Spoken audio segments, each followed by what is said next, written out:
Mains interview में बहुत बार ऐसा होता है, बहुत ज़्यादा ब्राइट कैंडिडेट्स हैव सीन जो मुझसे बहुत ज़्यादा नॉलेज रखते हैं, बट उस दिन हम डर जाते हैं, कई बार मैं भी डरी हूँ। प्रीलिम्स के दिन सबका वही हालत होती है। I think selected candidates have not clear prelims several times. I did not clear prelims in 2020। It's very important to be confident. I personally took classes और prelims के लिए specifically one thing I'll say, क्योंकि 2020 में I could not clear prelims. One thing that is very important is कि आपकी attempting strategy थोड़ी अलग होनी चाहिए। और ये स्ट्रैटेजी बताएंगे और पढ़ाएंगे देश के सबसे लोकप्रिय और जाने माने शिक्षक ओजांग सर, और वो भी सिर्फ 99 रुपीज में, यानी कि 99 रुपए में। तो जल्दी करें और इस सुनहरे मौके का फायदा उठाएं। याद रखें कि ये फीस केवल हमारे उजांग एडू ऐप पर ही अवेलेबल है, और अगर आप हमारे काउंसलर्स को कॉल करते हैं तो आपको देने होंगे 199 रुपीज, यानी कि 199 रुपए। तो जल्दी से ओजांग एडू ऐप डाउनलोड करें और जुड़ जाएं ओजांग सर के 99 रुपए वाले प्रीलिम्स, जीएस और सी सेट के बैच में। दोस्तों, अपने सपने को पूरा करने के लिए एक ट्राई तो बनता है।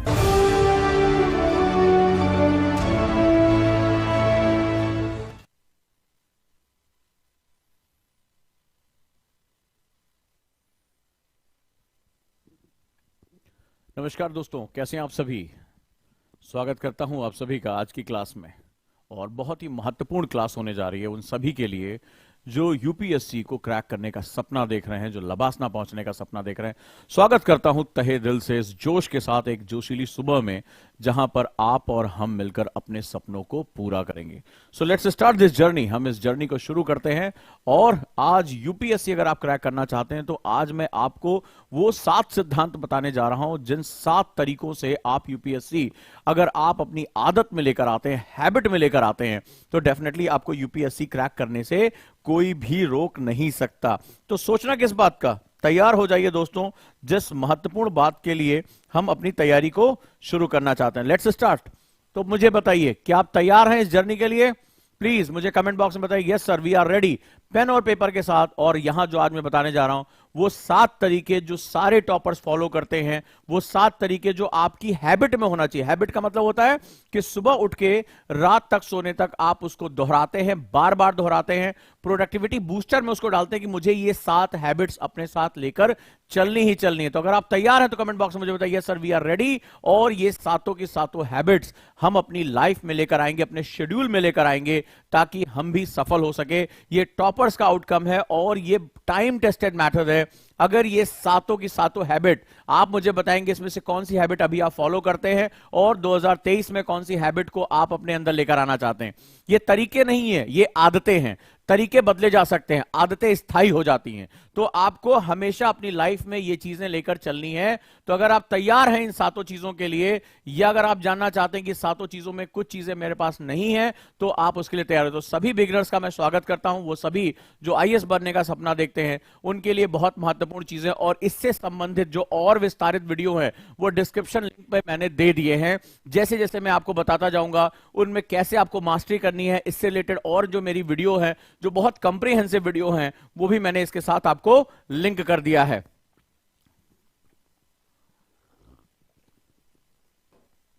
सबसे पहले मुझे यह बताओ, आप में से कौन से लोग आईएएस क्रैक करना चाहते हैं, और कौन से ऐसे लोग हैं जो आईएएस में बेहतरीन रैंक लेकर आना चाहते हैं? मैं 2 तरह की चीजें आपसे पूछ रहा हूं। वो कौन से ऐसे लोग हैं जो आईएएस में सिर्फ क्रैक करना चाहते हैं कि मुझे यूपीएससी क्रैक करना है, और कौन से ऐसे लोग हैं जो यूपीएससी में रैंक लेकर आना चाहते हैं कि यस सर मुझे टॉप 10 में रहना है, मुझे टॉप 5 में रहना है, मुझे टॉप रैंक लेकर आनी है। आप मुझे अपना जो भी ईमानदारी से जो भी आपके दिमाग में थॉट आया है वो बताएं प्लीज। ये मी लिखने की जरूरत नहीं है, आप बताइए, sir I want to crack UPSC, I want to take rank in the UPSC, मुझे यूपीएससी में रैंक लेकर आना है। मुझे क्लियर स्टेटमेंट, ईमानदारी से जो पहली बात आपके दिमाग में आई है वो आप मुझे चैट में बताएं। कितने लोग हैं?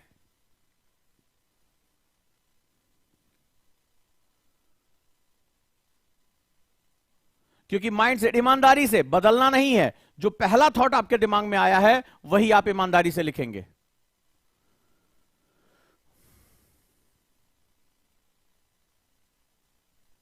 मैं देखना चाहता हूं।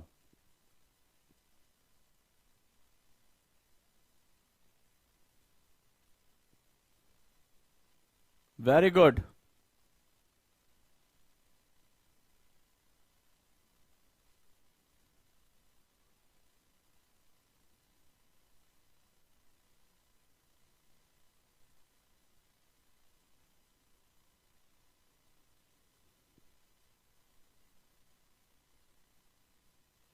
वेरी गुड, वेरी गुड, शाबाश, कीप राइटिंग।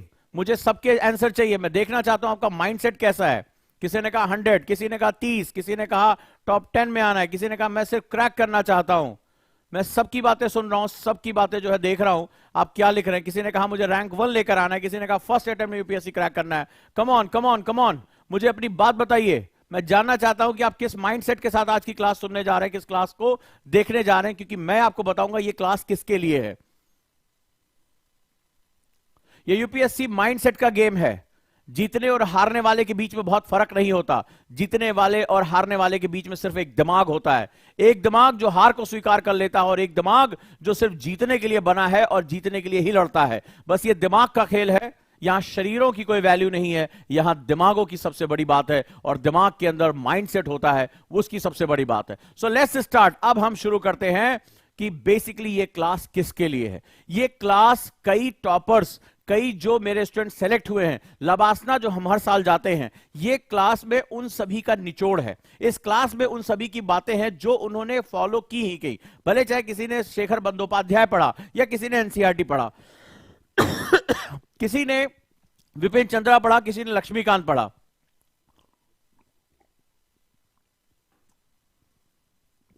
लेकिन सभी टॉपर्स ने जो लबासना पहुंचे, जो आईएएस बने, उन्होंने ये 7 हैबिट्स फॉलो की।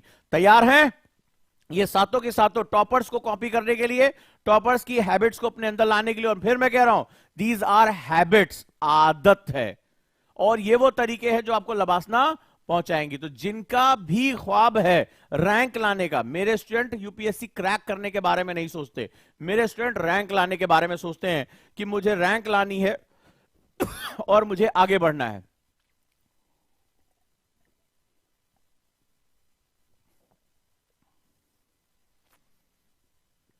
तो चलिए शुरू करते हैं। रेडी? उससे पहले बता दूं कि we are going to launch NCERT batch. आप इसके साथ जुड़ सकते हैं और 99 के बैच में जो नहीं जुड़े हैं वो इसके साथ जुड़ जाएं, चाहे वो इंग्लिश हो, चाहे सीसैट हो, या चाहे प्रीलिम्स हो। रवि बजाज सर के साथ आप बूम करते हो। अगर आप हिंदू पढ़ना चाहते हैं, अगर आप वोकैबुलरी अच्छा रखना चाहते हैं, तो आप सभी का बहुत बहुत स्वागत है। और मेरे जितने भी बैचेस हैं पुराने, उन सभी में 50% डिस्काउंट है। आप दिए गए नंबर पे कॉल करके आप ये जानकारी ले सकते हैं। उजांक एनी टाइम लर्निंग ऐप पे भी जाके आप उसे परचेज कर सकते हैं, चाहे वो आंसर राइटिंग हो, चाहे मेरी नीति आयोग की क्लास हो। आप इसके साथ जरूर जुड़िए। चलिए अब हम बात करते हैं बड़े इंपॉर्टेंट सेगमेंट के बारे में। हाँ, कुसुम मैम का करंट अफेयर्स बैच 5 जनवरी से लॉन्च हो रहा, मात्र 500 रुपए प्रति माह में। आप इनके साथ भी जुड़ सकते हैं और पढ़ाई कर सकते हैं। चलिए अब मैं आपसे बात करना चाहता हूं, if you want to clear UPSC then prepare like this, these tips will help you to become IAS. तो आपको ये 7 सेगमेंट्स आपको फॉलो करने ही है हैबिट में। और कैसे फॉलो करने हैं मैं आपको पहले बताता हूं। आपको एक बहुत जबरदस्त आज मैं ऐसी प्रोडक्टिविटी बूस्टर टिप देने जा रहा हूं जिसपे मैं भी, जिसको अपने साथ काम करता हूं, आप भी काम करिए। रेडी हैं? मैं आपको एक ऐसी चीज बताने जा रहा हूं जो 7 ट्रिक्स मैं आपको बताऊंगा, उसको यूटिलाइज कैसे करना है ये पहले आप समझिए। जो 7 ट्रिक्स मैं आपको बताऊंगा, आप एक एक्सेल सीट बना लें या अपने हाथ से पेन और पेपर लेके आप इस तरह से चार्ट बना लें। और यहां पर जो मैंने लिखा है हैबिट, राइट, जो मैं हैबिट की बात कर रहा हूं, आप इसके बारे में बात करें। हैबिट नंबर, तो जो हैबिट्स मैं बताता जा रहा हूं ध्यान से आपको इसके साथ करना है। इधर मंडे, ट्यूसडे, वेडनेसडे, थर्सडे, जो भी आपका दिन या डेट है उसके हिसाब से करें। और हैबिट नंबर 1 2 3 4 जो मैं आपको बताता जा रहा हूं, 1 2 3 4 5 6 7, आप ये चार्ट डेली के डेली बनाएंगे। जो भी बिगिनर हैं या जो अपनी रैंक को इंप्रूव करना चाहते हैं, जिनको लगता है कि मुझे ये काम करना ही करना है, इस तरह से इसको हम प्रोडक्टिविटी बूस्टर कहते हैं। राइट, प्रोडक्टिविटी बूस्टर कहते हैं। ये आपके लिए बहुत जरूरी है। चलिए so these are the habits, ये आप करेंगे। ये चार्ट मुझे चाहिए और आप लोग भेजना चाहें तो आप मुझे इस जो हमारे एकेडमी के नंबर है उस पर आप मुझे भेज भी सकते हैं, एक एक वीक का, ठीक है। फ्राइडे सैटरडे आप ये हैबिट्स किसकी फॉलो कर रहे हैं। मंडे आपने मान लीजिए हैबिट 1 जो बताऊंगा, यस फॉलो हुआ, हैबिट 2 नहीं फॉलो हुआ, हैबिट 3 फॉलो हुआ, ट्यूसडे को नहीं फॉलो हुआ, आप इसमें टिक यस रॉन्ग आप लगाते जाएंगे, ठीक है। ये आपको करना है, ये तब तक करना है जब तक ये आपकी आदत ना बन जाए। यहां मैं आपकी सक्सेस की आदत बनवाने जा रहा हूं, सक्सेस की आदत बनवाने जा रहा हूं, मतलब आपकी हैबिट हो जाए। और ये सारे आईएएस टॉपर्स इसको फॉलो करते हैं। लेट्स स्टार्ट, शुरू करें, चलिए। सबसे पहली बात है, आपको जब तैयारी करनी है, मैं कई बार ये बता चुका हूं, सबको समराइज करके आज प्रोडक्टिविटी बूस्टर में हम डाल देते हैं इसको, राइट। सबसे पहले understand the syllabus and pattern before the preparation. दो चीजें हैं, सिलेबस, सिलेबस क्या होता है। अगर मैं सिलेबस के बारे में बात करूं तो सिलेबस बेसिकली यूपीएससी और आपके बीच में कम्युनिकेशन होता है। सिलेबस का मतलब होता है यूपीएससी आपसे क्या कहना चाहता है।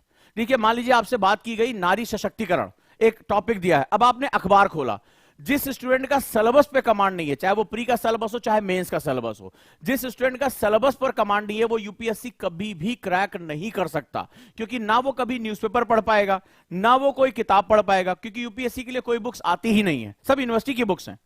यूपीएससी की बुक्स में आपको अपने काम की चीजें निकालनी होती हैं, हर चीज आपको नहीं पढ़ना होता है, आपको यह भी पता होना चाहिए क्या नहीं पढ़ना है आपको।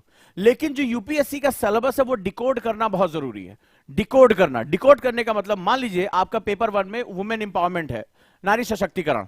अब आप नारी सशक्तिकरण पर क्या पढ़ेंगे, फॉर एग्जाम्पल आप क्या पढ़ेंगे, एक नारी को कैसे सशक्त किया जा सकता है, क्या सिर्फ उसको पॉलिटिकल राइट देकर उसको सशक्त किया जा सकता है, संविधान ने दे रखा है। लेकिन आज भी हमारे घरों में अगर आप आसपास देखेंगे तो क्या हमारे घरों में आपको दिखाई पड़ता है कि पिताजी कमाने जाते हैं लेकिन माताजी नहीं कमाती हैं, घर के सारे काम करने की जिम्मेदारी माताजी की होती है। लेकिन अगर इकोनॉमी के नियम पढ़ोगे तो माता और पिता, स्त्री और पुरुष का भेदभाव नहीं है, वो सिर्फ लेबर फोर्स की बात करता है, कितना श्रम बल है आपके पास। अब मेरे बात को ध्यान से समझिएगा। अब वुमेन इंपावरमेंट को एक बिगिनर कैसे समझेगा, वुमेन इंपावरमेंट का मतलब क्या होता है, क्या मतलब होता है इसका। क्या सिर्फ पॉलिटिकल राइट देने, क्या वोटिंग राइट दे देने से कि महिला और पुरुष 18 साल की अगर हैं तो वोट कर सकते हैं, क्या केवल यही महिला सशक्तिकरण है? क्या महिला के पास आर्थिक अधिकार नहीं होने चाहिए? क्या उसका वित्तीय समावेशन नहीं होना चाहिए? क्या उसके पास हर तरह की सुरक्षा नहीं होनी चाहिए? तो अगर ये क्वेश्चन आता है गिग इकोनॉमी, गिग इकोनॉमी आपको पता होगा कि ये प्री और मेंस दोनों का क्वेश्चन है। गिग इकोनॉमी पे क्वेश्चन आया, आप लोगों ने अगर पढ़ा होगा प्रीवियस ईयर पेपर, तो गिग इकोनॉमी क्या है? पहले के समय से ही महिलाएं कुटीर उद्योग में अपने लिए उद्योग धंधा करती थी। सेल्फ हेल्प ग्रुप हमारे पास हुआ करता था, वर्क फ्रॉम होम हमारे पास कल्चर आया, वो अपने बच्चे को संभालने के साथ खाली समय में वो क्या कर सकती हैं, अपना काम कर सकती हैं।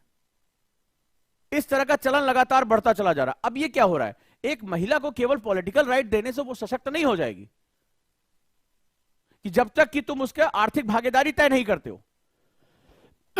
तो जब हम आर्थिक भागीदारी तय करते हैं तब जाकर वो और आगे बढ़ती है। लेकिन क्या इससे काम हो जाएगा? महिला को अपने घर की दीवारों से बाहर निकलना है। दिल्ली में एक बच्ची अपने घर से बाहर निकली, हत्या हो जाती है, वो घर लौट कर नहीं आती है। दिल्ली को जो है वो एक अलग नाम से जाना जाता है, महिलाएं सुरक्षित नहीं है वहां पे।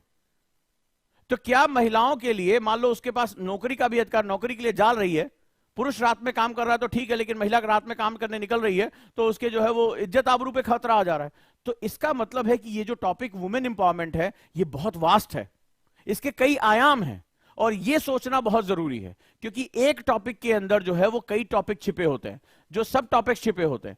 टीचर का जो काम होता है तुम्हें यही सोचने के लिए प्रेरित करना कि एक महिला को सशक्त करने के पीछे कितने कितने आयाम हो सकते हैं। वो सामाजिक हो सकते हैं, वो आर्थिक हो सकते हैं, वो सांस्कृतिक हो सकते हैं, राजनीतिक हो सकते हैं, ये कई आयाम हैं। और यूपीएससी यही चाहता है कि जो स्टूडेंट सिलेबस को अपनी पढ़ाई का पहला सेगमेंट पूछता है वही सबसे महत्वपूर्ण। मेरे पास कितने बच्चों के मैसेज आते हैं, सर वो बुक्स के नाम बता दीजिए यूपीएससी के। हमें पता होता है इसका सिलेक्शन नहीं होगा, क्योंकि उसने ये नहीं पूछा सर हमें सिलेबस तो समझा दीजिए, यूपीएससी के लिए किताब कौन सी है, कोई किताब का नाम बताओ। विपिन चंद्रा का यूपीएससी किताब है? नहीं है, वो यूनिवर्सिटी की बुक है। यूपीएससी में कोई किताब रिकमेंड ही नहीं की है, कोई किताब रिकमेंड नहीं है, कि भैया ये पढ़ लो आईएएस बन जाओगे, कोई किताब नहीं है। वो सिर्फ सिलेबस रिकमेंड करता है कि ये सिलेबस है, तुम कहीं से भी इसको समझ के कर लो। तो जो स्टूडेंट यूपीएससी क्रैक करना चाहता है, अगर वो सबसे पहले किताब का नाम पूछ रहा है तो किताबों के नीचे ही दबेगा। टॉपर्स बहुत ज्यादा किताबें नहीं पढ़ते हैं, लेकिन टॉपर ये जरूर पढ़ते हैं कि उन्हें पढ़ना क्या है, क्योंकि वो जानते हैं कि समय सीमित है, टाइम लिमिटेड है, इनफाइनाइट नहीं मिला। पंचवर्षीय योजना बना के नहीं आते हैं। जिनको क्रैक करना होता है माइंडसेट बिल्कुल क्लियर होता है कि मुझे 2 साल के अंदर क्रैक करके निकल जाना है, इसको बहुत टाइम लगा तो तीसरा अटेम्प्ट दे देंगे, खत्म करो। और जो ये घूमने आते हैं, छुट्टियां लेने आते हैं, वो घूमते रहते 4-5 साल, फिर कहते अरे यार यूपीएससी में तो कुछ समझ में नहीं आता क्या हो रहा है। अरे तुम्हें कहां समझ में आएगा, तुमने तो पहले किताब पूछी, तुम्हें पहले सिलेबस पूछना चाहिए था कि कोई मुझे सिलेबस तो पढ़ा दो। और इंस्टीट्यूट्स में सिलेबस नहीं पढ़ाया जाता।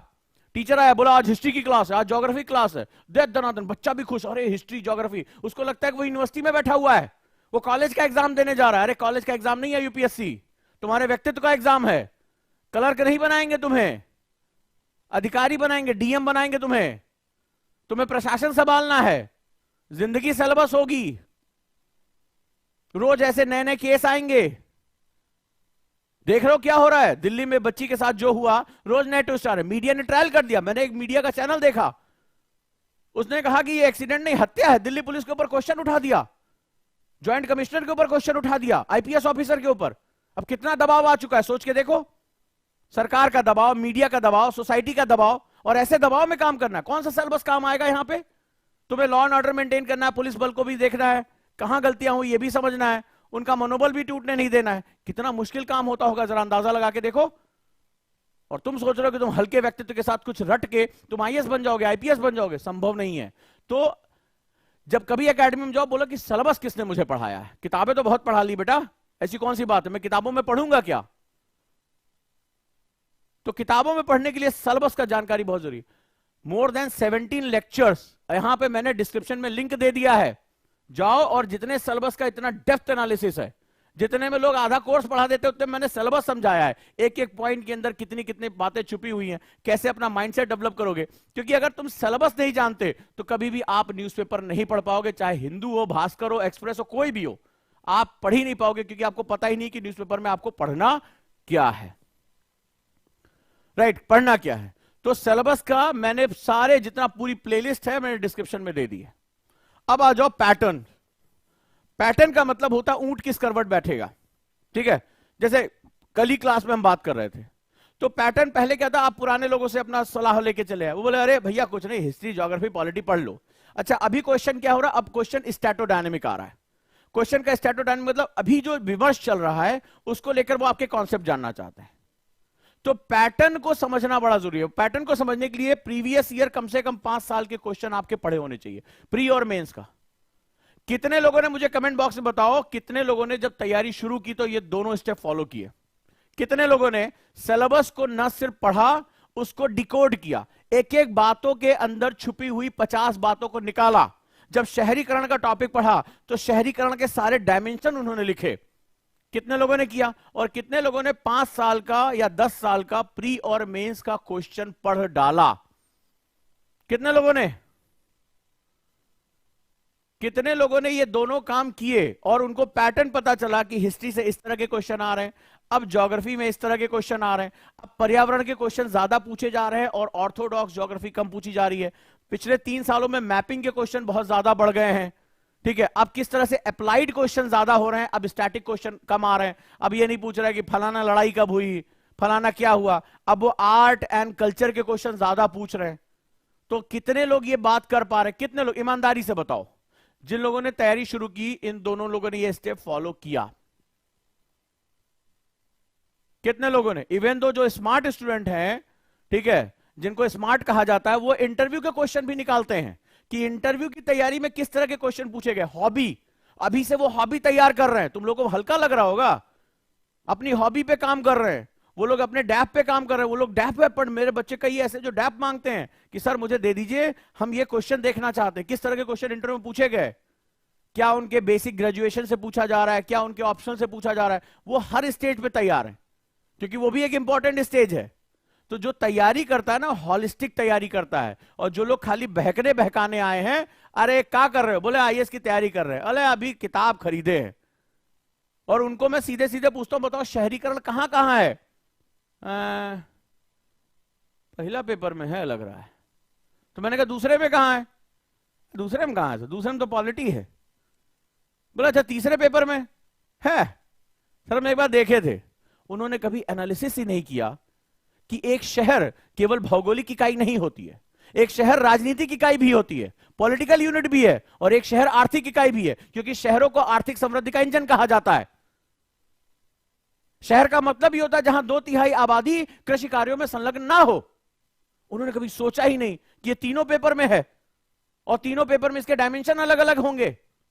अगर ऐसा नहीं होता तो हम नगर महापालिका के चुनाव क्यों कराते, हम म्युनिसिपैलिटीज के चुनाव क्यों कराते? कभी रुक के सोचा कि कैसे ये तीनों के 3 आयाम हैं? एक शहर एक भौगोलिक इकाई भी है, एक शहर एक राजनीतिक इकाई भी है, और एक आर्थिक इकाई भी है। तो जब तक तुम इस स्तर पर नहीं पहुंचोगे, जो तुम कहते हो ना इंटरडिसिप्लिनरी आता है, अरे कहां से आएगा तुम्हारा इंटरडिसिप्लिनरी? तुम्हारा तो इंटर भी हिला हुआ है, डिसिप्लिनरी भी हिला हुआ है। ठीक है, तो यहां पर यही चीजें बहुत जरूरी है। तो आज जैसे ही क्लास खत्म हो, डिस्क्रिप्शन में जाना, सिलेबस एनालिसिस की क्लासेस देखना शुरू करो, बार बार देखो, हर 1-2 महीने पर उसको रिवाइज करो, नई नई बातें निकल कर आएंगी। अदरवाइज न्यूज़पेपर तुम्हारा गया, खत्म। NCERT is the first solution. NCERT क्यों? क्योंकि देखो, इसको बनाने के पीछे एक वैश्विक स्तर पर पैनल होता है। ठीक है, एक पैनल होता है इसमें, पैन इंडिया। आपको पता है कि भारत में शिक्षा अलग अलग स्तर पर है। ठीक है, एक पैन इंडिया का सिलेबस अलग है और स्टेट के सिलेबस अलग है, उनका करिकुलम, उनका ओरिएंटेशन अलग है। ठीक है, जैसे तमिलनाडु की किताबें हैं, जैसे बिहार बोर्ड की, यूपी बोर्ड की किताबें हैं, राजस्थान बोर्ड की किताबें हैं, तो ये अलग अलग है। अच्छा, जब आप अलग अलग सेगमेंट से, यानी कि आप रीजनलिज्म से होकर गुजरते हो, आप अपने स्टेट बोर्ड की किताबें पढ़ते हो, और आपको ऑल इंडिया सर्विस, यूपीएससी क्या है? All India service. ठीक है, ये अखिल भारतीय सेवा है। तो इसके लिए एक मानक तय करना जरूरी है, नहीं तो कल को क्या करेगा, कोई रीजनल बोर्ड कह देगा भाई हमारे यहां तो ये भाई नहीं है, तुम हमें क्यों पढ़ा रहे हो। फलाना बोर्ड कह देगा, चला जाएगा सुप्रीम कोर्ट, बोले हमारे यहां तो है ही नहीं है, तुम क्यों ये पढ़ा रहे हो।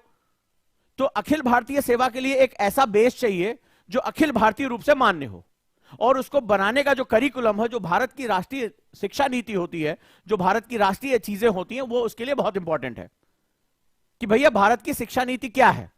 अब भारत की शिक्षा नीति के अनुरूप, यानी विद्वान जो उसमें एक इंटेलेक्चुअलिटी डेवलप करना चाहते हैं, उसके लिए केवल एक सॉल्यूशन निकल कर आता है, वो है एनसीईआरटी। एनसीईआरटी की जो किताबें हैं, वो भारतीय शिक्षा नीति, जो राष्ट्रीय पाठ्यक्रम है, जो फ्रेमवर्क है, उसके अनुरूप बनाया गया है, जिसका मकसद जो है एक विद्वानों की कमेटी सरकार बनाती है और सरकार के दिशा निर्देश के अनुरूप चलता है।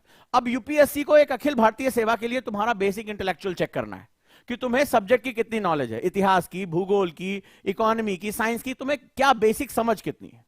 अच्छा, वो नॉलेज की बजाय समझ की बात करते हैं, अंडरस्टैंडिंग की। अंडरस्टैंडिंग का मतलब कि दिए गए सिचुएशन पे तुम रिएक्ट कैसे करते हो, और उसको कैसे तुम छोटे छोटे हिस्सों में तोड़ सकते हो, उसकी बारीकी से कितना तुम जानकारी रखते हो। तो इसके लिए क्या हुआ, जो एनसीईआरटी है वो आपका बहुत इंपॉर्टेंट बेस हो जाता है, बहुत इंपॉर्टेंट, क्योंकि ये क्या है, एक ऑल इंडिया फ्रेमवर्क है इसका। तो यूपीएससी को पूछने के पीछे उसको कोई जो है वो जाकर चैलेंज नहीं कर सकता कि तुमने ये बात क्यों कही, क्योंकि वो यूपीएससी क्या कहेगा, भाई देखो एनसीईआरटी पूरे देश में व्यापक समान रूप से पाठ्यक्रम के साथ है, हमने एनसीईआरटी को बेस करके तुम्हारी समझ को चेक कर लिया, हमने तुम्हारा टेस्ट ले लिया। तो तुम इसको ये नहीं कह सकते, उन्होंने कहा देखो डोमेन में पढ़ा हुआ है, आप एनसीईआरटी पढ़िए, हम उस डोमेन से आपको चेक कर लेंगे। तो आप उसको जो है चैलेंज नहीं कर सकते। सो जितने भी लोग तैयारी कर रहे हैं वो एनसीईआरटीज पर बहुत फोकस करें अगर अपनी अंडरस्टैंडिंग को डेवलप करना चाहते हैं। इस बीच में मैगी स्टूडेंट बहुत ढेर सारे हैं। मैगी स्टूडेंट का मतलब इसको हम लोग पैराशूट स्टूडेंट बोलते हैं। अचानक से जंप किया और उन्हें लगा कि ये वनडे एग्जाम की तरह है, बोले 5-6 महीने में आईएएस बना दोगे। वो समझ नहीं पाए कि अंडरस्टैंडिंग को डेवलप होने में टाइम लगता है। तो सब लोग ध्यान से रखें कि एनसीईआरटी जो है वो अंडरस्टैंडिंग को डेवलप करने यानी सब्जेक्ट की समझ को डेवलप करने के लिए बहुत महत्वपूर्ण किताब है, बहुत ही महत्वपूर्ण है। ये आपको सिखाती है। एनसीईआरटी रटने की किताब नहीं है, एनसीईआरटी सही मामले में सिखाने की किताब है कि आप चीजों को डेवलप होते हुए कैसे सीख सकते हैं। चाहे वो भारत का राष्ट्रीय आंदोलन हो, चाहे वो ज्योग्राफी हो, चाहे वो पॉलिटिकल स्ट्रक्चर हो, डेमोक्रेसी हो, ये सब कुछ वो डेवलप होते हुए सिखाती है। और यही कारण है कि देश में सबसे पावरफुल एनसीईआरटी आंदोलन का बैच, एनसीईआरटी आंदोलन का बैच हमने शुरू किया। हमने इसका नाम ही दिया आंदोलन, क्योंकि एनसीईआरटी को जो पढ़ने पढ़ाने का तरीका था वो फैक्ट बेस्ड था। पर्वतों के नाम याद कर लिए, नदियों के नाम याद कर लिए, लड़ाइयां याद कर ली। यूपीएससी कहता है अरे याद, वो तो अपने पहले ही पन्ने पर पढ़ा है ना तुमने, पहले पन्ने पे कहता है कि रटने की प्रवृत्ति का हम विरोध करते हैं। We are opposing the mugging of the data. हम एनसीईआरटी की किताबों को अंडरस्टैंडिंग के लिए लेकर जाना चाहते हैं, और ये एग्जाम ही अंडरस्टैंडिंग का है। आईएएस बनने के बाद एक खतरनाक सिचुएशन आ गई, अब तुम्हें उसको अंडरस्टैंड करना। कोई घोटाला हो गया तो घोटाला करने वाला कोई बेवकूफ इंसान थोड़े ना है। हर्षद मेहता का जब घोटाला हुआ तो तमाम जो रेवेन्यू ऑफिसर्स थे, आईआरएस ऑफिसर थे, उन्होंने उसको इविल जीनियस कहा था कि कैसे सरकार के नियमों का प्रयोग करते हुए उसने इतना बड़ा घोटाला कर दिया। और उसको पकड़ने वाले जो अधिकारी थे उनको पसीना आ गया, लेकिन उन्होंने, वो दिमाग से इतने तेज थे कि उन्होंने उस पूरी चीज को ट्रैप कर लिया और उसको सलाखों के पीछे ले गए। अब्दुल करीम तेलगी के केस में भी यही हुआ। तो आपका जो दुश्मन है, चाहे आप पुलिस अधिकारी हो, जो आपका क्रिमिनल है वो आपसे एडवांस है। वो जो लॉ एंड ऑर्डर को तोड़ रहा है, वो जो घोटाले कर रहा है, वो बहुत एडवांस लेवल पे है, वो आपसे ज्यादा खतरनाक तरीके से सोच रहा है। तो आपको अगर उसको पकड़ना है तो आपको उससे भी ज्यादा एडवांस होना पड़ेगा। यानी हर समय एक नई नई सिचुएशन आएगी। जैसे जमतारा का नाम सुना होगा कि मोबाइल पर जो है वो एक फोन आ रहा है और आपका अकाउंट हैक हो गया, गायब हो गया पैसा। तो आप सोचो कि कितने हाई लेवल पे आपके अपराधी हैं। अब जो इन अधिकारियों को उसे पकड़ना है वो कितना दिमाग लगाते होंगे, अंदाजा लगा के देखो। क्या क्या वो तरीके अपनाते होंगे, इसका अंदाजा लगा के देखो। तो आपकी अंडरस्टैंडिंग सिचुएशन कैसे आप समझ पाते हैं बहुत जरूरी है। यूपीएससी ऐसे ही लोगों को अंदर लेकर जाती है। वो क्वेश्चन भी इसीलिए रखते हैं कि तुम्हारी अंडरस्टैंडिंग कितनी है। तो सब लोग ये गांठ बांध के रख लो कि अगर यूपीएससी जैसा बनना है, अभी से ऑफिसर की तरह बनना है, तो तुम्हें समझना पड़ेगा कि मेरे सामने चीजें एकदम मखमली नहीं है, मुझे अपने आप को उसी हिसाब से ढालना पड़ेगा। ठीक है, तो इसीलिए हम एनसीईआरटी आंदोलन फिर से शुरू कर रहे हैं लगभग मिड फरवरी में, और इसके रजिस्ट्रेशन शुरू हो गए हैं। और इस बार हमने फीस को 6,500 की जगह मात्र 3,999 रखा है। इसके साथ आप लोग जुड़ जाइए। तो ये हो गया हमारी बात। अगला आता है न्यूज़पेपर पढ़ना जरूरी है। पढ़ना नहीं, न्यूज़पेपर आदत होनी चाहिए। कितने लोग सुबह उठ के सबसे पहले न्यूज़पेपर ढूंढते हैं? ये आदत है, दिस इज अ हैबिट, आदत। Newspaper, right. तो आपने पढ़ा, एनसीईआरटी पढ़ा, और एनसीईआरटी के बाद आपने क्या पढ़ा? न्यूज़पेपर। न्यूज़पेपर बहुत इंपॉर्टेंट है। तो न्यूज़पेपर अगर आप पढ़ते हैं तो न्यूज़पेपर आपकी हैबिट होना चाहिए। अब देखो चीजें आपस में जुड़ी हैं। आपका जो सिलेबस है आपको यह बताएगा कि फलानी नाली में गाय गिरी, आपको नहीं पढ़ना है। आपको पेपर 1, पेपर 2, पेपर 3 के हिसाब से पढ़ना है, राइट। आपको पढ़ना है शहरीकरण का मुद्दा, आपको पढ़ना है गरीबी का मुद्दा, आपको पढ़ना है पॉलिटिकल कोई भी चीज हो रही है, सुप्रीम कोर्ट का जो है डिसीजन आ रहा है। अगर कितने लोग जब न्यूज़पेपर आता है उनके घर तो उसके ऊपर GS paper 1, GS paper 2, GS paper 3, GS paper 4 लिखते हैं। कितने लोग, मुझे अंदाजे से बताओ, कितने लोग ऐसे हैं न्यूज़पेपर आते ही पहले पेन उठाते? एक होता है चाय की दुकान पे, ए भैया क्या हुआ, ये बात बीजेपी जीतेगी कि नहीं जीतेगी? अरे बहुत मुश्किल लग रहा, अरे राहुल जोड़ पाएंगे भारत को? ये तुम्हारा काम नहीं है। तुम चाय की दुकान पर गुप्ता जी, शर्मा जी नहीं हो। तुम कौन हो? यूपीएससी को प्रिपेयर करने वाले, यूपीएससी के लिए फाइट करने वाले।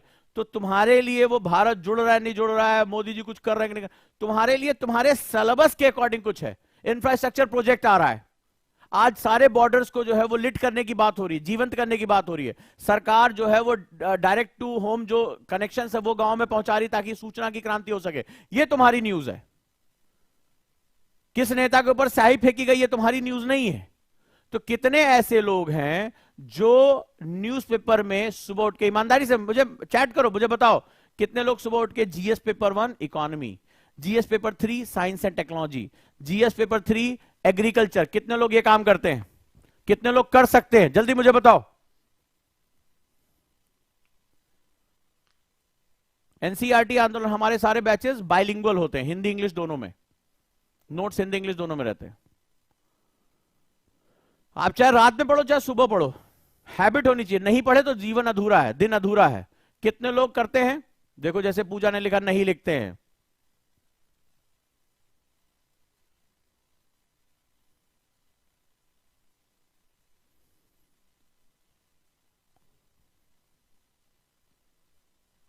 जिन लोगों ने नो लिखा है यूपीएससी जल्दी उनको नो बोलने वाला है।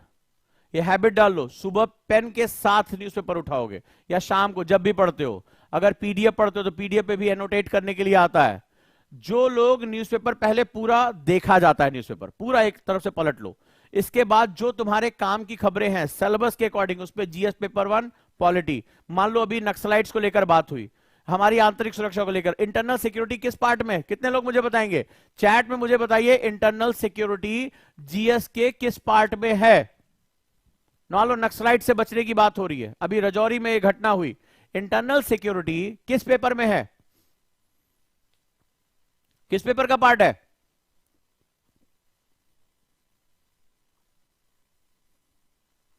एडिटोरियल वोडिटोरियल की बात बाद में करेंगे, एडिटोरियल तो बात की बात है, एडिटोरियल तो किसी का विमर्श होता है, खबरें तो बात कर लो।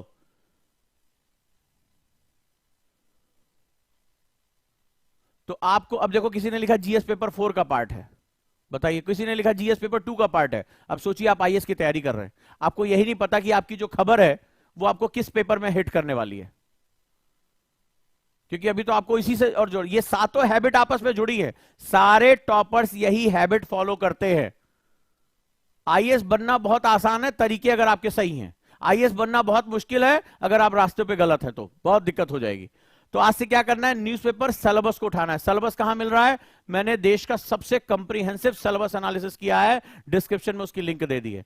न्यूज़पेपर से कौन कौन से टॉपिक पढ़ने हैं, वो 9 एरिया ऐसे हैं जहां से क्वेश्चन आते ही आते हैं, आपको छोड़ना ही नहीं। अगर आप बिगिनर हैं तो न्यूज़पेपर कैसे पढ़ना है, इस पर मैंने बहुत ढेर सारे लेक्चर लिए हैं और मेरी टीम लिंक यहां शेयर कर रही है, डिस्क्रिप्शन में उसकी लिंक मैंने दे दी है। इसी यूट्यूब चैनल पे वो लिंक पड़ी है, वो पड़ी है, आपको बस जाके आज से देखना है। जिसको ये नहीं पता कि कौन कौन से, मान लो जैसे मेडिकल साइंस हो गया, तो मेडिकल साइंस में कहां कहां से क्वेश्चन आ रहे हैं, नैनो टेक्नोलॉजी, बायोटेक्नोलॉजी, ठीक है, जीन टेक्नोलॉजी, तो स्पेस टेक्नोलॉजी, कहां कहां से क्वेश्चन आते हैं सबसे ज्यादा, बारंबारता क्या है, तो मैंने उसको सिलेबस के अकॉर्डिंग आपको पूरी तरह से व्याख्या दिया है, समझाया है, और यहां डिस्क्रिप्शन पे मैंने लिंक दे दी है। करोगे आज, हाँ या ना, देखोगे आज, मुझे वो व्यू से पता चल जाएगा, हाँ सर हमें देखना है आज। डन है, बताइए चैट बॉक्स में यस। चलिए, habit number 4, do not separate prelims for the mains. कई लोग कहते हैं कि अभी हम मेंस, कल मेरे एक बच्चे ने मैसेज किया, सर मैं मेंस की तैयारी कर लूं फिर प्री की करनी है। मुझे बताओ, मैं अक्सर ये कई बार बोलता हूं कि प्रीलिम्स जो होता है, जब हम तैयारी कर, जैसे अभी हम प्रीलिम्स का बैच लेकर चल रहे हैं, तो प्रीलिम्स ऐसा होता है जैसे आप ढेर सारी चीजों को पीसते हो तो आपको रस निकलता है, प्रीलिम्स ऐसा होता है, समझे। तो सबसे पहले व्यापक तैयारी की जाती है, जैसे पॉलिटी होगी तो पॉलिटी आपको व्यापक, प्री मेंस नहीं, पहले समझने के लिए हमें करना है। तो क्या संविधान प्री के लिए अलग होगा, मेंस के लिए अलग होगा? कभी नहीं होता है। तो आपको क्या करना है, प्रीलिम्स और मेंस को अलग अलग करके नहीं पढ़ना है। मेंस की तैयारी आप काफी पहले से शुरू कर दें, या यूं कहें कि मेंस की बजाय हम उसको व्यापक रूप से करें। तो प्री और मेंस क्या होता है, आप ये समझिए। जब कोई सब्जेक्ट हम पढ़ते हैं, बड़े ध्यान से इसको समझिएगा, जब हम कोई सब्जेक्ट पढ़ते हैं, राइट, कोई सब्जेक्ट हम पढ़ते हैं, मान लो हमने पॉलिटी पढ़ी या हम हिस्ट्री पढ़ रहे हैं, कुछ भी पढ़ रहे हैं, पॉलिटी, हिस्ट्री, ज्योग्राफी, हम कुछ भी पढ़ रहे हैं, तो सबसे पहले हम सब्जेक्ट को, जो आपका फर्स्ट रीडिंग होती है या पहली पढ़ाई होती है, हम सब्जेक्ट को उसकी रेंज में लेकर जाते हैं। वो सारे स्टूडेंट परेशान हो जाते हैं जो प्री और मेंस के हिसाब से पढ़ते हैं, बोले मेंस की बुक खरीद लाएंगे फिर प्री की करेंगे, नहीं। रेंज का मतलब होता है, पॉलिटी में अगर हम सबसे पहले शुरू करें, हमारा कॉन्स्टिट्यूशन, हमारा बेस है, वो कैसे डेवलप होता है, क्या इसकी महत्वपूर्ण बातें हैं। तो जब आपको उसकी व्यापकता पता चल जाएगी, ठीक है, जैसे एक मकान है, एक बड़ा सा मकान, उसका सर्वे करना है, तो मकान में कुछ ड्राइंग रूम होता है, कोई लॉबी होती है, कुछ छोटे स्टोर रूम भी बने होते हैं। अब क्या होता है, जब आपको पूरा नक्शा पता चल जाता है, आपको रेंज परास पता चल जाती है, तो मेंस क्या होता है पहले ये समझो। मेंस होता है, जो मुख्य परीक्षा होती है, वो होता क्या है, पहले कितने लोग इसको जानते हैं? 1750 मार्क्स से होता है, लेकिन होता क्या है? किसी पढ़ी गई चीज के 2 हिस्से होते हैं। बड़े ध्यान से समझते जाना, आज तुम्हारा पूरा माइंडसेट चेंज हो जाएगा इस क्लास में। कोई तुमने चीज पढ़ी, ठीक है, तो मेंस जो होती है मुख्य परीक्षा, वो कहती है, एक निबंध होता है एक तरह से मतलब लेखन, रिटन, राइट, रिटन होता है। अब मुख्य परीक्षा होता है जो भी आपने पढ़ा या समझा, पहला होता पढ़ना, तो ज्यादातर लोगों को समझा जाता है, ज्यादातर लोग ये समझते हैं कि मैंने जो चीज पढ़ लिया, वन आई रीड, मुझे वो लिख देना है। यही आप लोग मेंस का मतलब समझते होंगे। यूपीएससी कहता है पढ़ने के बाद उसको समझा, यानी अंडरस्टैंडिंग की, और अंडरस्टैंडिंग करने के बाद जब अंडरस्टैंडिंग हो जाती है, अंडरस्टैंडिंग का मतलब क्या होता है, मान लो कोई चीज है, तो कोई चीज ऐसी है जिसको हम कई तरीके से इस्तेमाल कर सकते हैं। जब आप किसी चीज को समझ जाते हो, जैसे मान लो एक ग्लास है मेरे सामने, ठीक है, तो ग्लास, ये मुझे इस ग्लास का नेचर समझ में आ गया, बड़ी गहरी बात बता रहा हूं, ध्यान समझना, ये ग्लास का नेचर समझ में आ गया। अब मैं इसको पानी के लिए भी यूज कर सकता हूं, पानी रख लिया, मान लो पानी नहीं है, मुझे अपना पेन रखना है, तो मैं इसको पेन होल्डर की तरह भी इस्तेमाल कर सकता हूं, मैं इसको जो है वो पेन स्टैंड की तरह भी यूज कर सकता हूं, मैं इसमें फूल भी लगा सकता हूं। अब मैं इसको, इसका नेचर समझ गया, तो मुझे इसका इस्तेमाल करना क्या हो जाएगा, आसान हो जाएगा। ठीक है, मुझे इसका नेचर अगर समझ में आ गया तो इसको इस्तेमाल करना आसान हो जाएगा। तो यूपीएससी वाले क्या करते हैं, कुछ क्वेश्चंस आपको देते हैं किसी भी सिचुएशन पे, मान लो शहरीकरण हो गया, महिला सशक्तिकरण हो गया, जो एग्जांपल मैंने लिया है, पॉलिटिकल डेवलपमेंट, सुप्रीम कोर्ट का कोई डिसीजन, तो वो आपके सामने कुछ क्वेश्चन रखते हैं। तो क्वेश्चन क्यों रखते हैं, वो आपकी इस समझ को परखने के लिए कि तुमने सही मामले में कॉन्स्टिट्यूशन पढ़ा था या समझा था। जैसे वो अभिव्यक्ति की आजादी, फ्रीडम ऑफ स्पीच पर कोई क्वेश्चन पूछते हैं, हाल में ये घटना हुई, क्या ये फ्रीडम ऑफ स्पीच का वायलेशन है, तो क्या ये फ्रीडम ऑफ स्पीच यानी अभिव्यक्ति की स्वतंत्रता का उल्लंघन है। तो जब उन्होंने क्या लगा दिया, तो उन्होंने आपके सामने पत्ते फेर दिए, बोला भैया क्या ये तुम्हारी अभिव्यक्ति की स्वतंत्रता का जो है वो इसका उल्लंघन है, मतलब ये कह रहा है कि तुम क्या इस पर सोचते हो। तो उस पर वही उत्तर दे सकेगा जिसने उसको सही तरीके से समझा होगा। और समझने के लिए दोनों हिस्से उसने देखे होंगे, ब्लैक एंड व्हाइट देखा होगा, चित्र और पट देखा होगा, दोनों साइड देखे होंगे। तो जब वो समझ चुका है तो वो इसको क्या करेगा, व्यक्त कर देगा, यानी उसको एक्सप्रेशन कर देगा लिमिटेड वर्ड्स में, 150 वर्ड 200 वर्ड में उसको एक्सप्रेशन कर देगा। यानी वो समझ कर, बोलना नहीं है, वो अपने शब्दों में सारगर्भित यानी वेरी प्रिसीजन तरीके से वो उसको बता ले जाएगा। यही अधिकारी करता है, क्योंकि वो प्रिसाइज वे में सामने अपना रिपोर्ट रखता है, पूरी जिंदगी भर आपको यही करना है। ये हो गई समझ। जब समझ डेवलप हो गई तो दूसरा हिस्सा होता है, इसको हम लोग बोलते हैं प्रीलिम्स, जो पहला हिस्सा हमारा हो गया। अब इसमें क्या होता है, इसमें कहता है कि हम आपको 4 विकल्प दे रहे हैं, ठीक है, 4 विकल्प दे रहे हैं, A B C D, और इन चारों में से एक कोई सही उत्तर है। और हमें यह जानना है कि इसको अभिव्यक्त करने की बजाय यानी एक्सप्रेस करने की बजाय तुम इसमें से, अगर तुम्हारे कॉन्सेप्ट अच्छे हैं यानी कॉन्क्रीट है, नेक्टर है, गाढ़ा रस है, तो तुम इसमें से एक सही चुन लोगे, और आप उसमें से एक सही चुन लेते हो और आपका प्रीलिम्स निकल। और सेम पढ़ी गई चीज पे, यानी एक पर आपको व्याख्या करनी है, एक पे आपको अपना अभिव्यक्त करनी है, और एक में से आपको 4 में से सही को पहचानना है। तो जैसे मान लीजिए 4 जो है बच्चे हम शक्ल हैं, तो उसमें अलग अलग है लेकिन शक्लें सबकी मिल रही हैं। तो जो मां होती है वो अपने बच्चे के बिहेवियर को समझाती है कि जैसे आवाज करने पर वो कैसे रिएक्ट करता है, रोता कैसे है, ठीक है, वो किस तरह की उसकी साउंड का नॉलेज कैसे। तो मां क्या करती है, भीड़ में अपने बच्चे को पहचान लेती है। इवन तो जानवर भी, जो गाय होती है वो अपना बछड़ा पहचान लेती है। क्यों? क्योंकि वो उसके बिहेवियर से परिचित होती है। तो प्री क्या है, प्री तुम्हारे सब्जेक्ट के बिहेवियर को पहचानने की कला है। बहुत एक सिंपल शब्द में बता दिया, प्री क्या है, तुम्हारे सब्जेक्ट के बिहेवियर को पहचानने की कला है।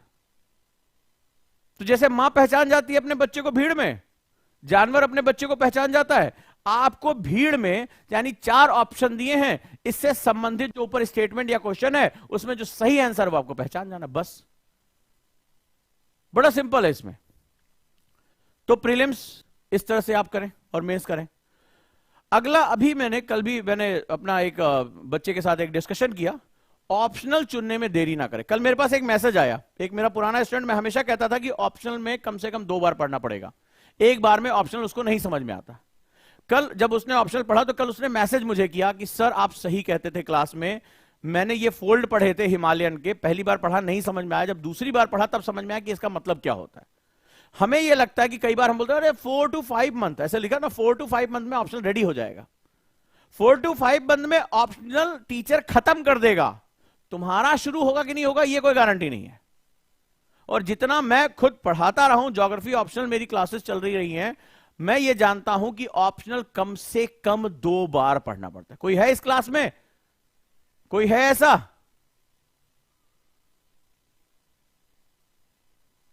जो इस बात से इत्तेफाक रखता हो कि एक बार में चाहे कोई भी ऑप्शनल हो, चाहे PSIR हो, हिंदी ऑप्शनल चल रहा है, आप हिंदी साहित्य पढ़ सकते हैं, ज्योग्राफी ऑप्शनल मेरी क्लासेस हैं,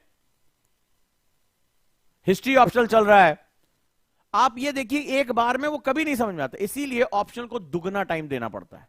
और ऑप्शनल मैंने हमेशा कहा है, ऑप्शनल में अगर जिसने गलती कर दी उसका सिलेक्शन नहीं होगा, और जिसने ऑप्शनल 300 प्लस मार्क्स के लिए चूज कर लिया उसको कोई रोक नहीं सकता। यह बहुत ही महत्वपूर्ण है, क्योंकि इसका ज्यादातर सिलेबस स्टैटिक होता है। इसीलिए जितने भी टॉपर्स होते हैं वो ऑप्शनल को बहुत फोकस करके रखते हैं, ऑप्शनल से अपनी शुरुआत करते हैं। सबसे महत्वपूर्ण है, 1-2 महीना जीएस पढ़ा, उनको अपना टॉपिक समझ में आया कि हाँ ये मुझे ज्योग्राफी सही लग रही, हिस्ट्री सही लग रही, फलाना, तुरंत ऑप्शन, क्योंकि उन्हें पता है एक बार में ऑप्शन उनका नहीं होगा। पहली बार तो सब्जेक्ट का विस्तार आएगा, दूसरी बार जब पढ़ेंगे तब समझ में लिंक आएगा कि ये करना कैसे, तीसरी बार में कहीं जाकर वो आंसर लिख पाने की हालत में पहुंचते हैं। ज्यादातर लोग इत्तेफाक करेंगे हाँ सर ये सही है, तीसरी बार में कहीं जाकर ढंग से उत्तर लिख पाते हैं। तो ऑप्शनल को आपको समय देना ही देना है। जो ये सोचते हैं कि यार प्री निकल जाए, मेंस कर लेंगे 3 महीने में, फलाने टीचर ने बोला है कि लैंग्वेज ले लेना 3 महीने में प्री तैयार हो जाएगा, ऑप्शनल तैयार हो जाएगा, दिमाग से निकाल के फेंक दो, फेंक दो सारा का सारा, समझे? सो ऑप्शनल की तैयारी शुरू कर दो। अगर ये गया तो यूपीएससी गया। और मैं कहता हूं ऑप्शनल आप 300 प्लस मार्क्स आपने टच कर दिया, नोबडी कैन स्टॉप यू। कोई तुम्हारा सिलेक्शन होने से वहां रोक नहीं पाएगा। क्लियर है? तो बहुत ध्यान से, सबसे इंपॉर्टेंट हिस्सा है ये 5वां। छठा, इतना कुछ पढ़ना है, इतना कुछ पढ़ना है, बच्चे नोट्स कैसे बनाते हैं? तो नोट्स बनाना बहुत जरूरी है। आपको स्मार्ट नोट्स बनाने सीखने होंगे। स्मार्ट नोट्स का मतलब क्या होता है? मेरे अक्सर एक घटना है कि मैं एक जगह पढ़ाने गया था, तो एक बच्चा जो है बड़ा प्रभावित हुआ मेरी बातों से। तो क्या वो बड़ा सुंदर सुंदर नोट दिखाया, बोला सर मैं आपसे मिलना चाहता हूं, मैंने नोट्स बनाया है। मैं देखा चमकीले कलर वलर से करके उसने ज्योग्राफी के नोट्स बनाए थे, नदियों के बारे में। बोला मैं 3 दिनों से मेहनत कर रहा हूं। मैंने कहा अच्छा, मैं बड़ा प्रभावित हुआ। तो मैंने उसमें उठा के कुछ पूछ लिया, उसका जवाब नहीं। बोला मैंने अभी सर लिखा है, पढ़ा नहीं है, मैंने किताब से बहुत सुंदर सुंदर चमकीली नदियां बनाई हैं। मैंने कहा वाह। स्मार्ट नोट्स का मतलब होता है पिक्चोरियल, यानी उसमें पिक्चर्स होनी चाहिए, चित्र होने चाहिए, सिंबल्स होने चाहिए, संकेत होने चाहिए, और कम से कम वर्ड। इसीलिए हम लोग किस तरह से क्लास में पढ़ाते हैं?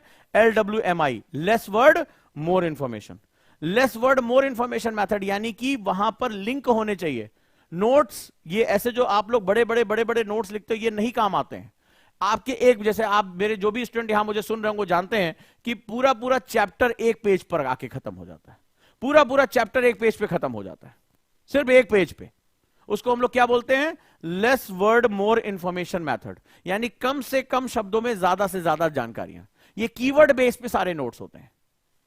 तो अगर आप एक सबसे बड़ी पावर सीखना चाहते हो तो आप स्मार्ट नोट्स बनाना सीख लो, क्योंकि ये सबसे जरूरी है तुम्हारे लिए, सबसे जरूरी है स्मार्ट नोट्स।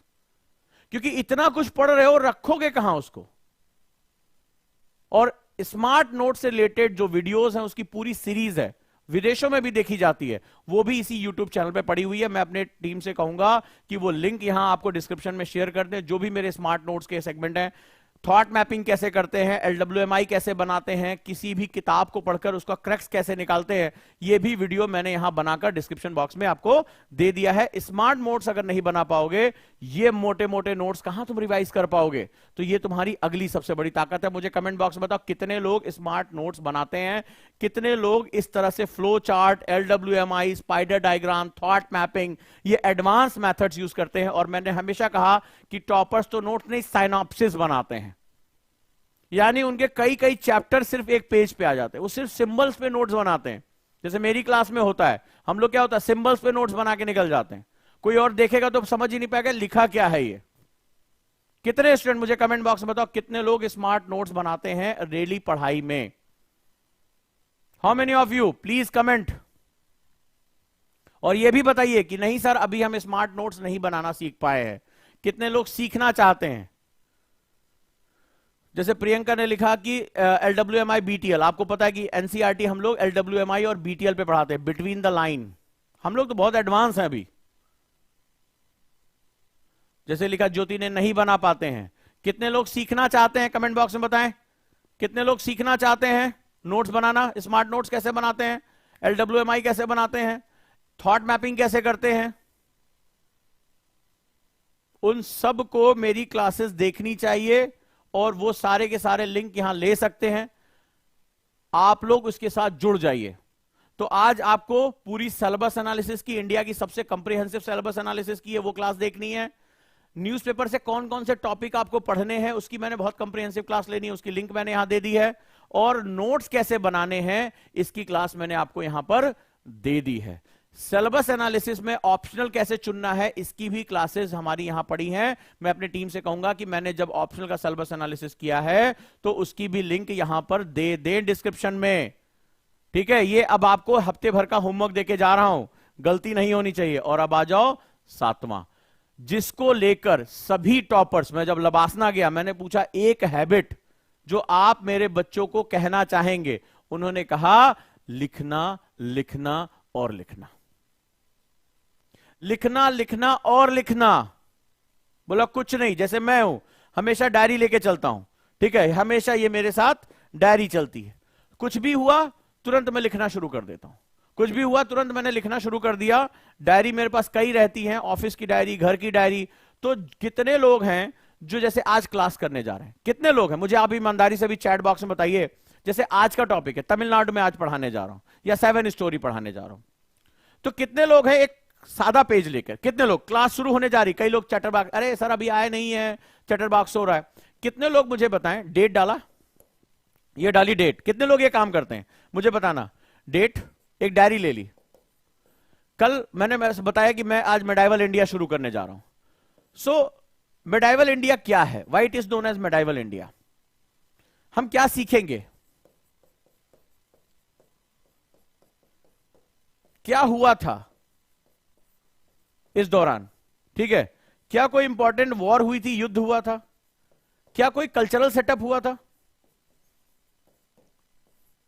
किसने ये नाम दिया, इस तरह के क्वेश्चंस ढेर सारे। कितने लोग ऐसे हैं क्लास शुरू होने से पहले एक डायरी का एक पेज लेते हैं, ठीक है, ये गए डायरी पे और डायरी का एक पेज उठाया, डेट वाइज जो भी दिमाग में क्वेश्चन आ रहा है कि आज की क्लास में हम क्या पढ़ने जा रहे हैं। और कितने लोग लिखते हैं, ईमानदारी से बताओ, ईमानदारी से बताओ कितने लोग ये लिखते हैं। अभी पहला हिस्सा बता रहा हूं, this is the stage 1, this is stage 1। कितने लोग, मान लो टीचर 5-7 मिनट आता है लेट, तो देखते हैं hello sir, good morning, good evening, good afternoon, sir कहां है, सर कहां है। कितने लोग ये काम करते हैं, उठाया, डेट डाला, आज की क्लास में मेरा टारगेट क्या है, why it is known as medieval India, किसने नाम दिया, कहां से बात आई, क्या कल्चरल सेटअप था, कौन सी वॉर हुई, टीचर ने हल्का सा ब्रीफ कर दिया, या कल जो है इस पे कितने लोग लिखते हैं। आज की क्लास में मैं टीचर से क्या क्वेश्चन पूछूंगा, मेरा टारगेट क्या है। कितने लोग ये काम करते हैं पर डे, अभी पहला भेज बता रहा हूं। उसके बाद जैसे ही क्लास खत्म हुई,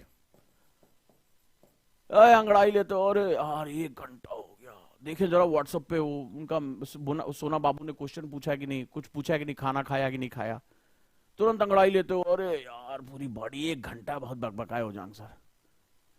कितने लोग तुरंत रुक के इसी क्वेश्चन का आंसर लिखते हैं। अच्छा, मुझे आज क्लास में समझ में आया कि सर ने डिस्कशन में बताया था इसको मध्यकालीन भारत इसलिए कहते हैं। इस तरह के कल्चरल सेटअप हुए, मध्य एशिया से शक्तियां आई, कैसे कैसे आर्थिक पर, क्यों आखिर भारत में क्या हुआ था, ऐसा गैप कैसे आ गया। आपने 4-4, 5-5 पॉइंट लिखा। कितने लोग तुरंत उसी जो आपने क्वेश्चन यहां बनाया, क्वेश्चन का सेटअप जो बनाया उसी का आंसर सेटअप, कितने लोग छोटे छोटे पॉइंट्स में, कितने लोग ये करते हैं, हां या ना, यस या नो मुझे चैट में चाहिए। तुम चाहे फर्स्ट ईयर में हो, एलियन तो नहीं हो ना। किसी ने कहा मैं फर्स्ट ईयर में हूं, एलियन हो तो अलग बात है कि तुम्हारा हाथ पकड़ना पड़ेगा तभी तुम्हें ज्ञान मिलेगा।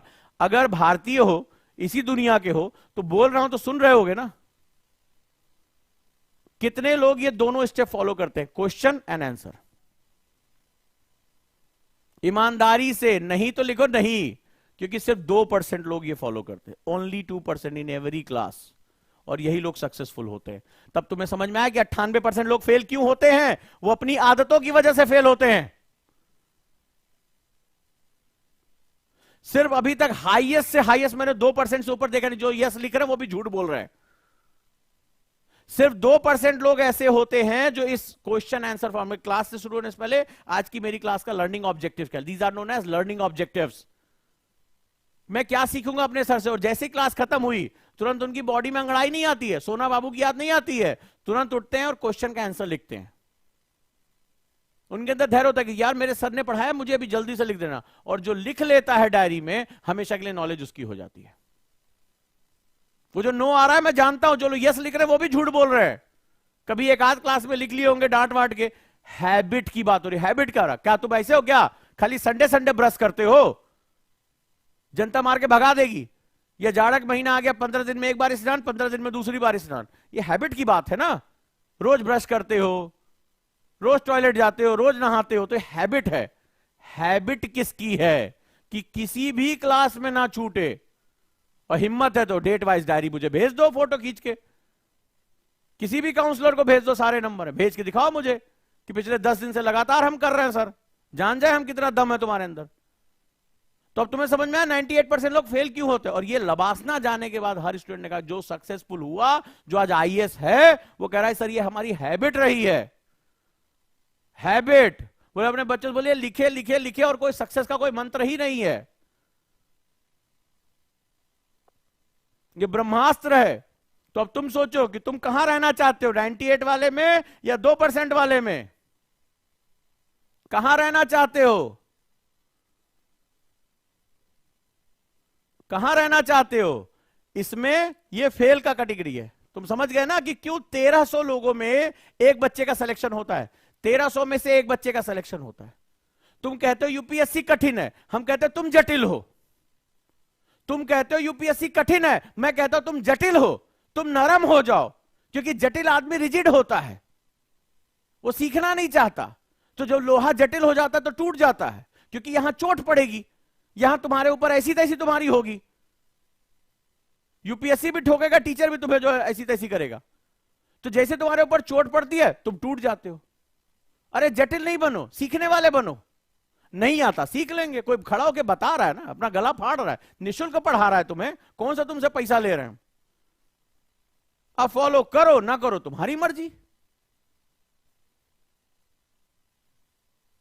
तो जो फॉलो करेंगे वो आईएएस बनेंगे। तो आईएएस जब बन जाओगे ना, 16-17 नौकर मिलते हैं, 16-17 जो कर्मचारी मिलते हैं तुम्हारी सहायता करने। अकेले बंगले में होगे तब भी 16-17 आदमी मिलेंगे। वो 17 आदमी कौन होंगे, तुम तो अकेले डीएम हो ना, तुम तो अकेले वहां उस बंगले के मालिक हो, तुम आईएएस हो।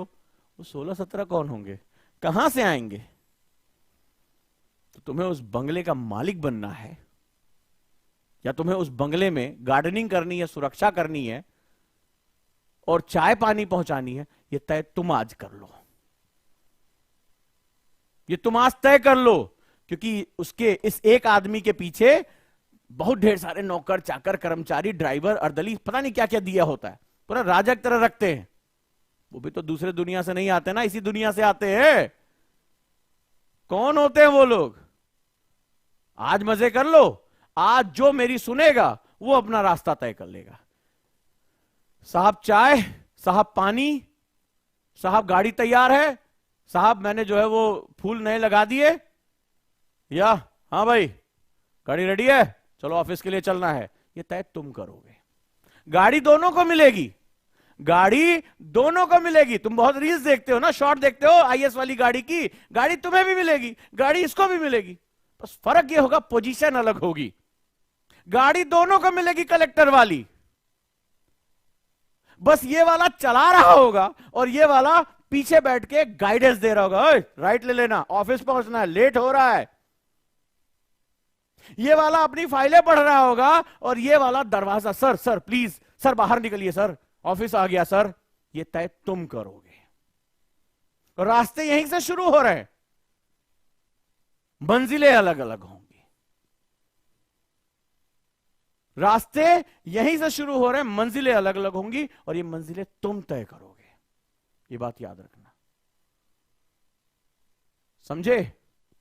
तो तय कर लो और ये मत समझना ये गाड़ी चलाने वाला किसी दूसरी दुनिया से आया है, वो इसी दुनिया का हिस्सा है, जो चला इसी रास्ते पर तो था लेकिन मंजिल तक नहीं पहुंचा। जिसके इरादे क्लियर थे, जो जटिल नहीं था, जो सीखने के लिए तैयार था, वो गाड़ी को चलाने का आदेश देता है। और जिसके रास्ते बहुत जटिल थे, जिसका माइंडसेट बहुत जटिल था, वो गाड़ी चलाता है। गाड़ी दोनों को मिलेगी, टेंशन मत लो। तो गाड़ी पाने की इच्छा है, रील्स देखते हो ना कि आईएएस कलेक्टर की गाड़ी आ रही, गाड़ी दोनों को मिलेगी, पद दोनों के अलग अलग होंगे। मेरी इस बात को याद रखना। अगर मेरा मैसेज क्लियर हो गया है तो मुझे कमेंट बॉक्स में बताना, यहां या यहां, तय तुम करोगे, तय तुम करोगे।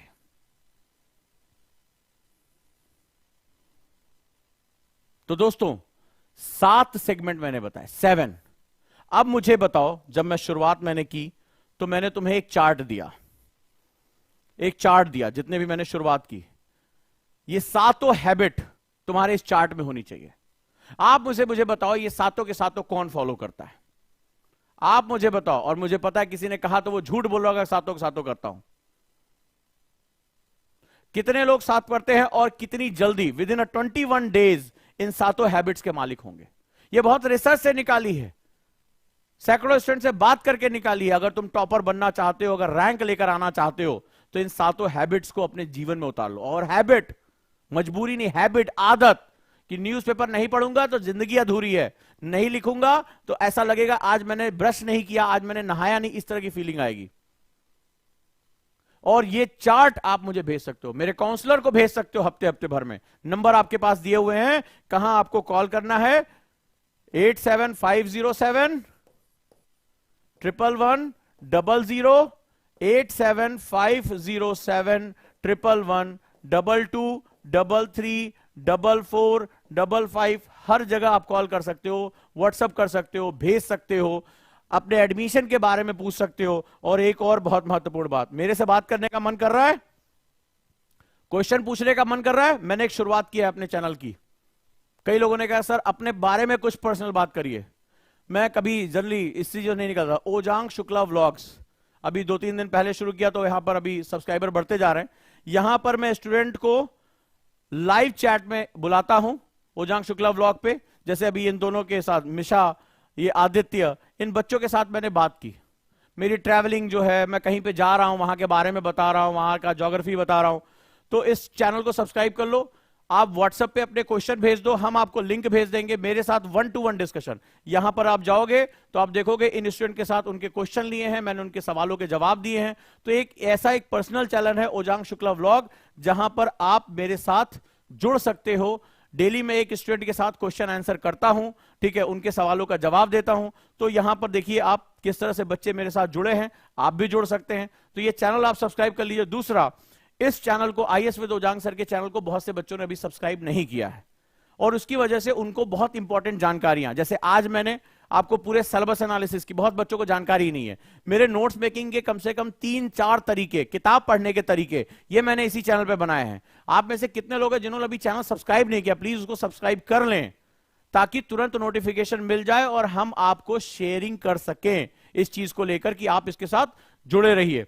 और एक बहुत महत्वपूर्ण बात है, अगर आप मेरे साथ कम्युनिटी में, व्हाट्सएप कम्युनिटी में आना चाहते हैं तो 828589, ये नंबर लिख लीजिए, 4079, इस पर व्हाट्सएप कर दें कि सर प्लीज मुझे ग्रुप में जोड़ दीजिए।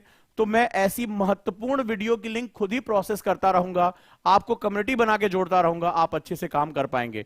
और 99 रुपए के बैच में जुड़ जाइए पूरी ताकत से, चाहे वो जीएस हो, सीसैट हो या इंग्लिश हो, और एनसीईआरटी में जुड़ जाइए जल्दी से जल्दी। सो आज कितने लोग वादा करिए कि ये 7 के 7 हैबिट्स अपने साथ लेकर आएंगे? प्लीज मुझे कमेंट बॉक्स में बताइए, yes sir we are promising you, हम प्रॉमिस कर रहे हैं कि हम ये 7 हैबिट्स को लेकर आएंगे, हम टॉपर बन के दिखाएंगे, ओजांग आईएएस एकेडमी का नाम ऊपर करेंगे। कितने लोग हैं ऐसे? कितने लोग हैं जो 7 के 7 हैबिट्स को फॉलो करने के लिए वादा करते हैं? How many of you? और आप भेज सकते हैं मुझे, इस नंबर पर भी भेज सकते हैं। आप एक हफ्ते फॉलो करिए, देखिए आपका सक्सेस परसेंटेज क्या है। ये सातों हैबिट्स आपकी जिंदगी को बदल देंगी।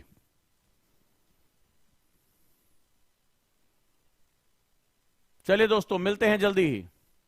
और लास्ट में यही कहूंगा, अगर आप मेरे साथ बातचीत करना चाहते हैं तो इस ओजांग शुक्ला व्लॉग चैनल को अभी सब्सक्राइब कर लीजिए। आप मुझे लिंक बताएंगे, सर आपसे हमें बातचीत करनी है, 1-to-1 डिस्कशन करना है, तो आप मेरे साथ वहां 1-to-1 डिस्कशन पे, हर दिन मैं एक स्टूडेंट के साथ डिस्कशन करते हुए वहां पर आ जाऊंगा। तो आपके सवालों के जवाब भी आपको मिलते रहेंगे। तो बस शुरू हो जाइए, देखता हूं कितने लोग इस चैनल को, और इस चैनल आईएएस विद ओजांग सर के चैनल को सब्सक्राइब कर लीजिए, क्योंकि आपको बहुत महत्वपूर्ण वीडियोस की जानकारी नहीं मिल पाती है। स्टैट में हमने देखा 50% बच्चे जो इसको रेगुलर देखते हैं वो सब्सक्राइब ही नहीं किए हैं, इससे उनको नुकसान होगा।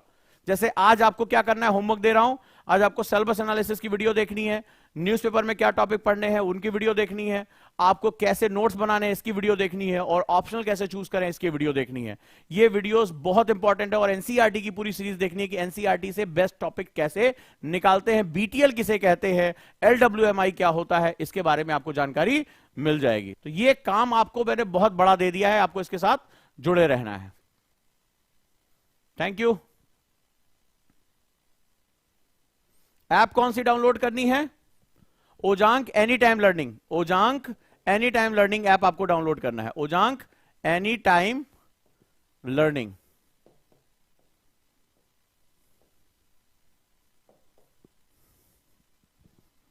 प्ले स्टोर से, प्लीज डू इट।